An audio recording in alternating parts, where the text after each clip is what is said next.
The day Ethan Lawson told his wife to either apologize or walk away, he believed she would do what she had always done, stay quiet and keep the peace. He had no idea those words would become the biggest mistake of his life. Across the crowded dining room, relatives watched the argument unfold while pretending not to listen. His mother folded her arms with satisfaction. His younger sister shook her head in disappointment. Ethan pointed toward the front door and said, "You have two choices, Claire. Say you're sorry, or leave this house." Claire looked toward the guest bedroom where their 4-year-old son, Liam, was sleeping after a long afternoon of playing with his cousins. She took a slow breath. Instead of answering, she simply nodded to herself. At that moment, she made a decision that would change every life in that family. Claire was 35 years old and had been married to Ethan for 7 years. Anyone looking from the outside would have called them a happy family. Ethan had a stable career as an engineer. Claire worked as a project coordinator for a growing technology company. Their son was healthy, cheerful, and full of curiosity. Their neighbors often admired them. But behind closed doors, Claire carried a burden that nobody else could see. Every visit to Ethan's parents ended the same way, with criticism disguised as advice. His mother always had something to say. "You should dress Liam warmer. You're too strict with him." A proper wife wouldn't speak that way. Whenever Claire shared her frustration with Ethan, he gave the same answer. "Please don't take it personally. That's just how my family talks." Those words slowly became walls between them. Everything finally exploded during Ethan's father's birthday celebration. Nearly 40 relatives gathered in the backyard. Children chased each other across the lawn while adults laughed around long tables covered with food. Claire stayed close to Liam, making sure he ate before grabbing another cupcake. As she gently moved the dessert tray away, Ethan's mother noticed immediately. Still refusing to let him enjoy himself, she asked loudly. Claire smiled politely. "His doctor suggested we limit sweets. He already had one cupcake." Before the conversation could end, Ethan's sister, Melissa, laughed. Claire reads one parenting blog and suddenly thinks she knows more than everyone else. A few relatives chuckled. Claire felt the familiar sting in her chest, but this time she noticed Liam quietly watching every word. She realized her son was learning how adults treated one another. Claire lowered herself beside Liam and whispered, "Why don't you go play with your cousins for a while?" After he ran off happily, she stood and faced the family. "I'm only following medical advice," she said calmly. Melissa shrugged dramatically. "You always have an excuse." Ethan's mother folded her arms. "No, she always has an attitude." The conversations around the yard slowly faded until everyone seemed to be listening. Claire looked directly at her mother-in-law. "Respectfully, defending my parenting doesn't make me disrespectful." An uncomfortable silence settled over the gathering. One uncle cleared his throat. An aunt exchanged worried glances with another relative. Claire searched for Ethan's face, hoping he would step beside her. Instead, he stared at his plate, avoiding her eyes completely. That silence hurt more than every insult she had heard over the past 7 years. Melissa broke the silence first. "Family gatherings would be much happier if you stopped making everything about yourself." Claire looked at her quietly before answering. "I've stayed silent for years because I wanted peace. But peace built on one person's silence isn't really peace." Ethan finally stood. His face was red with embarrassment as every relative watched him. "Claire," he said firmly, "that's enough." She looked at him with tears forming in her eyes. "Enough of what? Telling the truth?" Ethan glanced at his mother before speaking again. "You're upsetting everyone. Apologize right now, or leave." Claire studied every face around the table. Nobody objected. Nobody defended her. She realized they had already decided she was the problem. Without another word, she walked inside, picked up Liam's backpack, gently woke her son, and quietly left the house. Behind her, the family remained frozen in complete silence. The drive home was painfully quiet. Liam sat in the back seat hugging his favorite stuffed dinosaur, unaware that his parents' marriage had just reached a turning point. After a few minutes, he asked softly, "Mommy, why did we leave Grandma's house?" Claire forced a smile through the tears gathering in her eyes. "Because it was time to go home, sweetheart." He accepted the answer and looked out the window. Later that night, after she tucked him into bed and kissed his forehead, Claire sat alone at the kitchen table. Every harsh comment from the barbecue replayed in her mind. Then she realized something. The real problem wasn't what had happened that afternoon. The real problem was that the same story had been repeating itself for 7 years. She had apologized countless times just to keep everyone else comfortable, while nobody had ever apologized to her. Just after midnight, Claire opened an old email folder on her laptop. Buried among hundreds of messages was one she had almost forgotten. 3 years earlier, her college friend, Natalie, had invited her to join a growing company overseas. Claire had declined because moving away felt impossible at the time. She stared at the message for several minutes before whispering, "I wonder if the opportunity is still there." Her fingers hesitated above the keyboard, but only for a moment. She typed, "Hi Natalie. I know it's been years, but I wanted to ask if your offer is still available." She clicked send and closed the computer. She expected nothing. Yet for the first time in years, she felt a tiny spark of hope that tomorrow might be different from yesterday. The next morning, Claire was preparing Liam's breakfast when her phone buzzed. It was Natalie. "Claire. I can't believe you reached out," the message began. They arranged a video call that afternoon. Natalie smiled warmly the moment the screen connected. "We've actually expanded the company," she explained. "We're looking for someone with your experience. If you're serious, I'd love to help." Claire could hardly believe what she was hearing. "Are you saying the opportunity still exists?" Natalie nodded. "It does. You'll have to go through interviews like everyone else, but I think you'd be an excellent fit." After the call ended, Claire sat in silence. She wasn't dreaming anymore. A door she thought had closed forever had quietly opened again. Over the next 2 weeks, Claire carefully rebuilt her future without telling anyone except Natalie. She attended interviews during her lunch breaks, updated her resume after Liam went to bed, and completed paperwork while Ethan assumed everything had returned to normal. At home, he behaved exactly as she expected. "Are you still upset?" he asked one evening. Claire simply replied, "I'm thinking." Ethan sighed. "Mom didn't mean any harm." Claire looked at him calmly. "That's not the point." He shrugged and changed the subject. A few days later, his mother called. "You've made this family uncomfortable long enough," she complained. Claire answered politely, "I hope you have a good evening," then ended the call. She stopped defending herself because she realized people who refused to listen would never be convinced by more explanations. 3 weeks after the barbecue, Natalie called with wonderful news. "Congratulations, Claire. The position is yours if you want it." Claire closed her eyes and smiled. "I accept." The following days became a whirlwind of careful planning. She arranged temporary housing, researched schools for Liam, organized legal documents, and spoke with immigration advisors.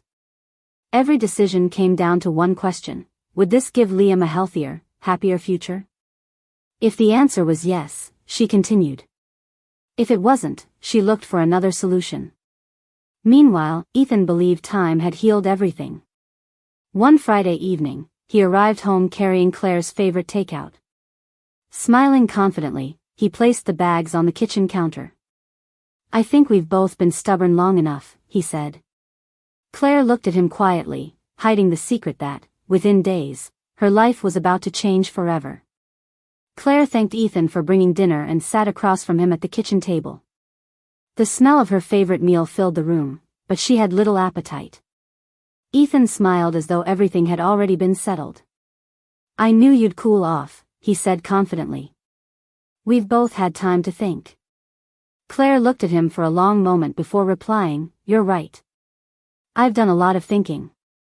Ethan reached across the table and gently touched her hand. Then let's forget the barbecue ever happened. Claire slowly pulled her hand away. Some things can't be forgotten that easily.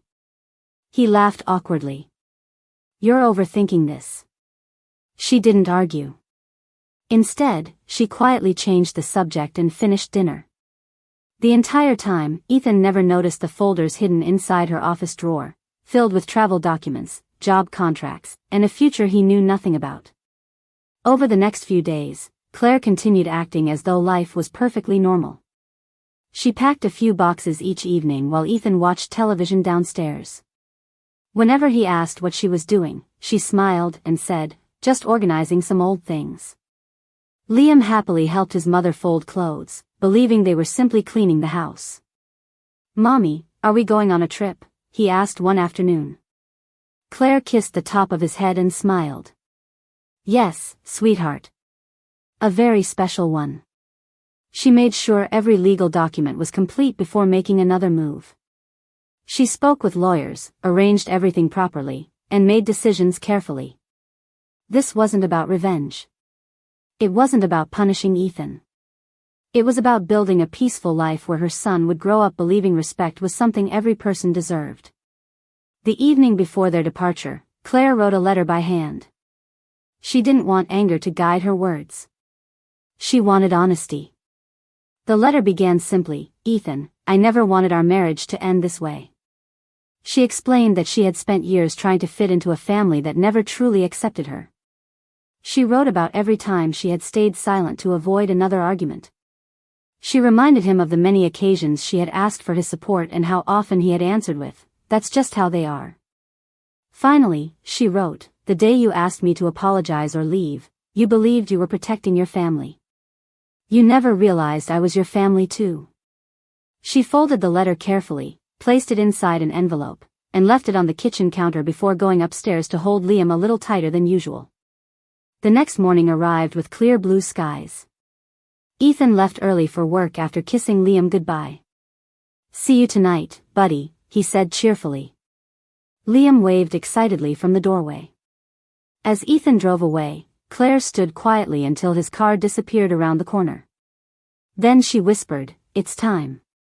Within an hour, a taxi pulled into the driveway. 2 suitcases were loaded into the trunk while Liam climbed inside, excited about the adventure ahead. "Are we flying on a real airplane?" he asked. Claire smiled warmly. "Yes, and you're going to love it." Before closing the front door for the last time, she placed the envelope where Ethan would easily find it. She looked around the house once more, not with sadness, but with gratitude for the strength she had finally found. Then she walked away without looking back. Claire's phone remained silent until she reached the airport. She checked in, handed over their luggage, and held Liam's small hand as they walked toward security.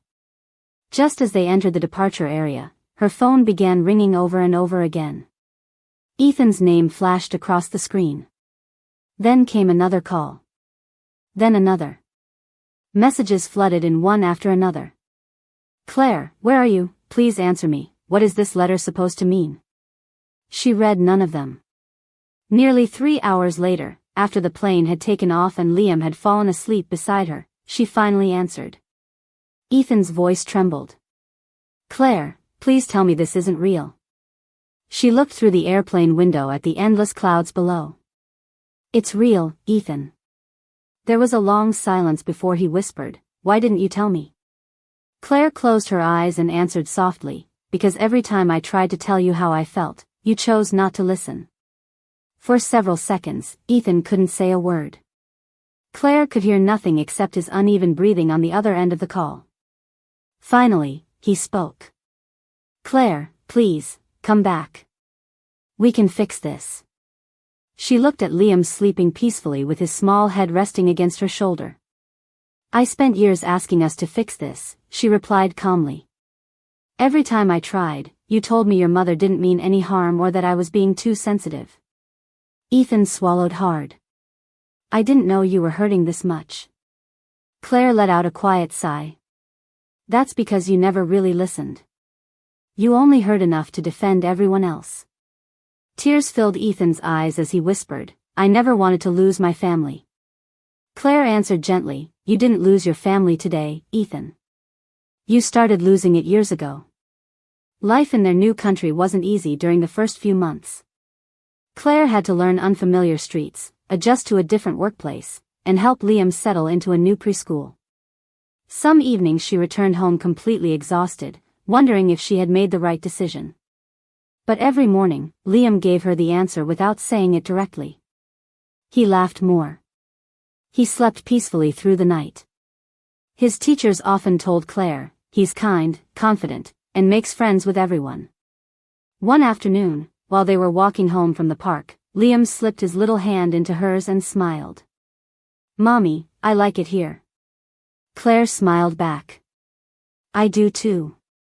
It wasn't because everything was perfect. It was because, for the first time in many years, their home was filled with peace instead of tension. Back home, Ethan's world slowly began to change. At first, he blamed Claire for leaving without warning. But as the weeks passed, the silence inside the house became impossible to ignore. Liam's toys remained exactly where he had left them. Claire's favorite coffee mug still sat in the kitchen cupboard. Every room reminded Ethan of what was missing. One evening, his father quietly sat beside him on the porch. "Son," he said gently, "can I ask you something?" Ethan nodded. "Did you ever truly listen to your wife before asking her to stay?" Ethan opened his mouth but found no answer. His father sighed. "Sometimes protecting your family means correcting them when they're wrong, not agreeing with them every time." Those words stayed with Ethan long after the conversation ended. A few months later, Ethan called Claire again. This time, his voice was different. There were no excuses, no blame, and no attempts to defend anyone.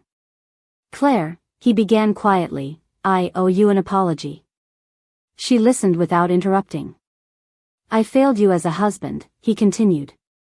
"I kept asking you to understand my family, but I never asked my family to understand you.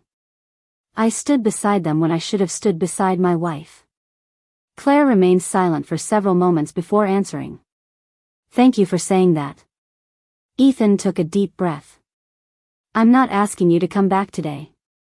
I just wanted you to know that I finally understand what you were trying to tell me all those years." For the first time since they had separated, both of them ended the call feeling lighter instead of hurt. Time didn't erase the pain overnight, but it gave everyone the chance to grow. Ethan began attending counseling and slowly rebuilt his relationship with Claire through honest conversations and consistent actions rather than empty promises.